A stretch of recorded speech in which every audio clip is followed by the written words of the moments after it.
بسم اللہ الرحمن الرحیم۔ قضا نماز پڑھنا کب جائز ہے؟ قضا نمازوں کا بیان۔ فجر کی نماز کے بعد قضا نماز فجر کی نماز کے بعد سورج نکلنے سے پہلے تک قضا نماز پڑھنا جائز ہے۔ عصر کی نماز کے بعد قضا نماز جب تک سورج میں زردی نہ آ جائے اس وقت تک عصر کی نماز کے بعد قضا نماز پڑھنا جائز ہے۔ رمضان میں مغرب کی نماز قدر تاخیر سے ادا کرنا۔ ماہ رمضان میں مغرب کی نماز 10-15 منٹ تاخیر سے پڑھنے میں کوئی حرج نہیں ہے۔ نماز کے بعد معلوم ہوا کہ وقت نکل چکا تھا، اگر وقتیہ فرض کی ادائیگی کی نیت کی، پھر نماز پڑھنے کے بعد معلوم ہوا کہ نماز کا وقت نکل چکا تھا تو نماز نہیں ہوئی، لوٹانا ضروری ہے۔ البتہ اگر آج کے فرض کی نیت کی تو ادا کی نیت سے یہ نماز قضا بھی درست ہو جائے گی، مگر شرط ہے کہ وہ آج ہی کی نماز ہو۔ حجاز مقدس میں 2 مثل سے قبل عصر کی نماز۔ حجاز مقدس کی مساجد میں عصر کی نماز 1 مثل پورا ہوتے ہی فوراً پڑھی جاتی ہے۔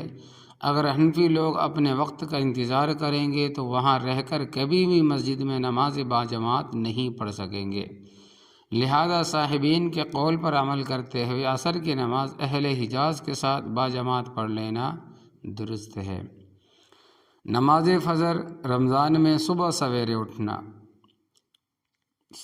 نماز فجر رمضان میں صبح سویرے پڑھنا۔ رمضان میں فجر کی نماز سحری کے بعد ذرا سویرے پڑھ لی جائے تو کوئی حرج نہیں ہے، بلکہ بہتر یہ ہے کیونکہ یہ جماعت میں تقصیر کا ذریعہ ہے۔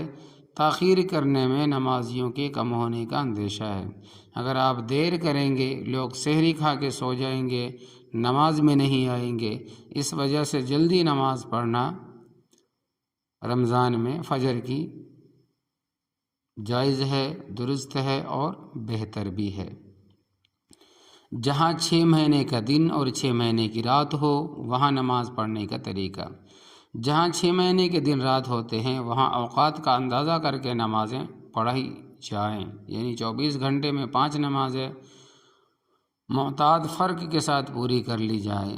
جہاں وقت عشاء نہ ملے، جہاں عشاء کا وقت پتہ ہی نہ چلتا ہو، جیسا کہ بعض ایام لندن کے بعض علاقوں میں ایسا ہوتا ہے کہ وہاں عشاء کی نماز ادا کرنا ضروری ہے، اس کے ادا کرنے کا طریقہ یہ ہے کہ عام متوازن دنوں میں مغرب کے بعد جتنے فاصلے سے عشاء کی نماز پڑھی جاتی ہے اتنے فاصلے پر عشاء کی نماز ادا کر لی جائے، یا اطراف کے شہروں میں اور ممالک میں جس وقت عشاء پڑھی جاتی ہے اسی کے مطابق عشاء کی نماز ادا کر لی جائے۔ تو یہ ہے نماز کے قضا نمازوں کا بیان۔